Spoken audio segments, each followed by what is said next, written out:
Pessoal, imaginem que a gente organizasse o debate público da seguinte maneira, né? Um grupo social e político dizendo o seguinte: olha, essa não é uma verdadeira democracia, porque uma verdadeira democracia deve favorecer os interesses da comunidade política, dos cidadãos de um determinado país, né, que tem certas características culturais específicas, né, e que precisam ser valorizados acima das demais pessoas.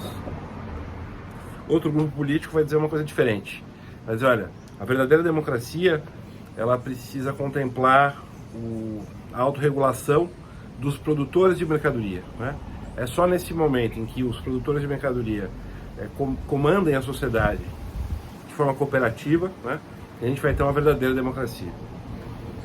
E a gente pode ter um outro grupo político dizendo: a verdadeira democracia só vai ser alcançada quando a gente implementar, né, o interesse das pessoas, que na verdade é um interesse que está contido na palavra de Deus. Então, a democracia precisa estar a serviço desses valores da palavra de Deus. O que está acontecendo nessa estruturação de debate? O que caracteriza essa maneira de falar, né, ou de debater politicamente? É que a gente está substancializando o conceito de democracia. A gente está ligando a verdadeira democracia com um determinado conjunto de valores, com uma determinada visão de mundo, uma certa fé, né, ou com uma certa visão do que seja a emancipação, excluindo as demais, né? Claro, se a gente for generoso, né, na esperança, né, ou na esperança de imaginar, né, que a gente está falando em nome do interesse do povo, de fato, né, em nome do interesse de todas as pessoas. Muitas vezes, quem fala em nome da fé acha que de fato está representando, sei lá, a humanidade, né, ou quem fala em nome da autogestão, né, dos produtores de mercadorias também acha que está falando em nome dos valores universais. E quem fala em nome da nação também muitas vezes acha que está, enfim, exercendo esse papel, né, de defesa do interesse comum. Só que o problema é que, olhado dessas três perspectivas, essas visões do que seja a democracia vão deixar de fora uma série de coisas. Se eu falar que a verdadeira democracia é a autogestão dos produtores de mercadorias, né, como é que fica a questão da raça, do gênero, né, e outras questões que também são extremamente importantes para a vida das pessoas? Será que dá para ter uma sociedade de autogestão dos produtores de mercadorias? Ela necessariamente vai ser não racista e não sexista, né? A história mostra que provavelmente não, né? São questões que precisam de um tratamento específico. Da mesma maneira, né, se eu falo, bom, eu estou defendendo aqui os valores da fé e a democracia tem que estar a serviço dos valores da fé, a gente vai perguntar, bom, que fé, né? Que fé é essa? Desde o século XIV, no Ocidente, a gente tem duas igrejas funcionando, né? E no contemporâneo a gente tem várias igrejas e várias maneiras de se pensar, né, ou se viver a questão da religião. Inclusive algumas delas não colocam a religião em uma posição tão central, né, a ponto de definir um projeto político. Da mesma maneira, quer dizer, se eu falo dos interesses de uma comunidade política, né, se eu falo dos interesses de um grupo nacional, né, como é que ficam os estrangeiros, como é que fica, né, uma democracia eventualmente que possa se espalhar ou que possa ser pensada em termos internacionais, né? Será que esse nacionalismo não vai incentivar conflitos e guerras, né? Então é por isso que essa substancialização do conceito de democracia, ela tem um aspecto interessante do ponto de vista retórico, tem um aspecto interessante do ponto de vista radical, porque quando eu falo nessa linguagem, eu posso dizer, olha, não haverá democracia enquanto não houver justiça para os produtores de mercadorias, ou não haverá democracia enquanto a palavra de Deus não for realizada na terra. Não haverá democracia enquanto, sei lá, não houver igualdade racial, ou não houver igualdade de gênero. Eu posso falar, isso fica muito forte do ponto de vista do discurso, Mas, ao mesmo tempo, se todo mundo falar essa linguagem substantiva, aos poucos a gente vai deslegitimando aquele aspecto que a democracia tem, que é um aspecto formal, né?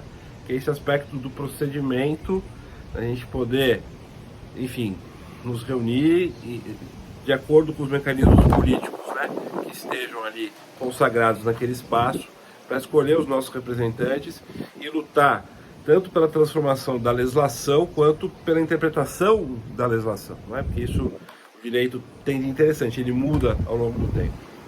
Então, é um pouco perigoso, né, usar essa linguagem substantiva o tempo todo, porque se de um lado ela nos dá uma vantagem retórica, né, e a gente se coloca aparentemente numa posição superior, a gente vai minando aos poucos a ideia de uma democracia como procedimento político estabelecido, né, sem levar em conta as diferenças entre as pessoas no que diz respeito à escolha dos representantes e no que diz respeito, enfim, à participação, né, no poder político.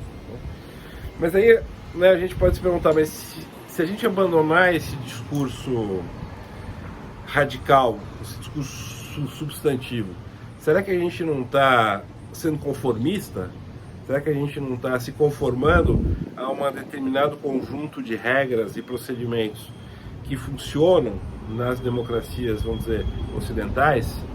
Eu diria que não, né? Justamente, se a gente deixa de lado essa linguagem substantiva, a gente pode disputar as regras da democracia, o procedimento democrático, no que ele pode ter de mais ou menos participativo, e a legislação no que ela pode ter de mais ou menos da sua capacidade de reconhecer ou não as questões de gênero, as questões raciais, a proteção das comunidades indígenas, etc. Ou, quer dizer, etc. Então, ao abandonar essa linguagem substantiva, eu perco provavelmente em poder retórico, ou nessa força de dizer essa democracia não faz nenhum sentido, mas eu ganho na possibilidade de afastar as ameaças autoritárias, né, e poder disputar o desenho das instituições e o conteúdo da legislação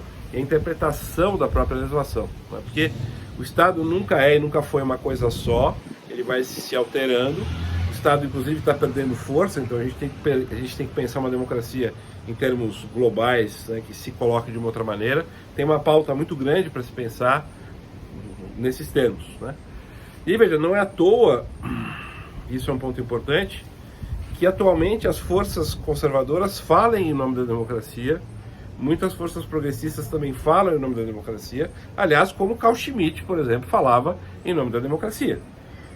Mas para ele a democracia era justamente a criação de um sistema, né, que servisse de maneira, enfim, de forma orgânica a um todo coeso presente na nação como unidade étnica, né?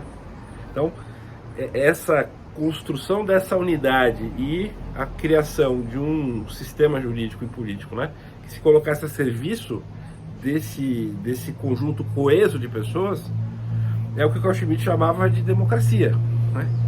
E aí, né, se a gente misturar essa visão, se a gente trabalhar com essa visão substantiva de democracia, como é que eu vou diferenciar?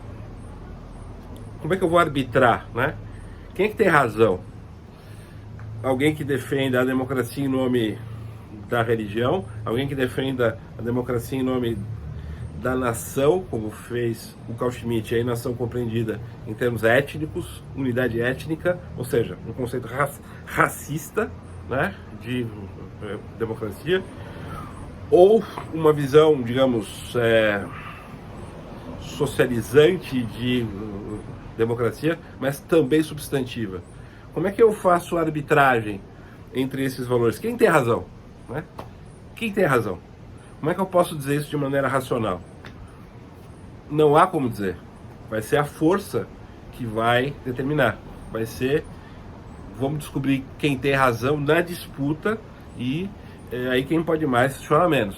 Agora, se eu parto para um registro formal do debate político, eu posso dizer, olha, vamos combinar que a gente não vai se matar, em que essas posições todas vão poder se manifestar na esfera pública. Pode ter gente nacionalista, pode ter gente muito religiosa, pode ter gente, né, altamente socialista também na esfera pública, mas nós vamos disputar o jogo dentro de um conjunto de procedimentos que a gente vai estabilizar durante um certo tempo e que pode ser revisto ao longo do tempo, né?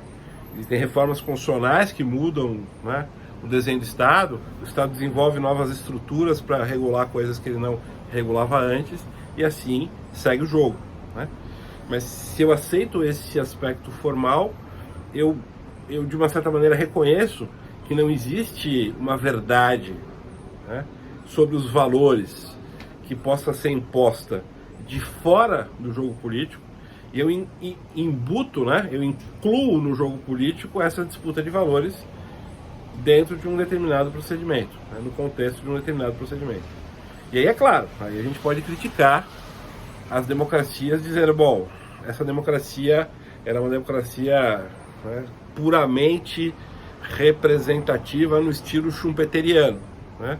Era uma democracia despolitizada, em que as pessoas só votam em um determinado momento, né, numa campanha política que é plebiscitária, marcada pelo marketing, né?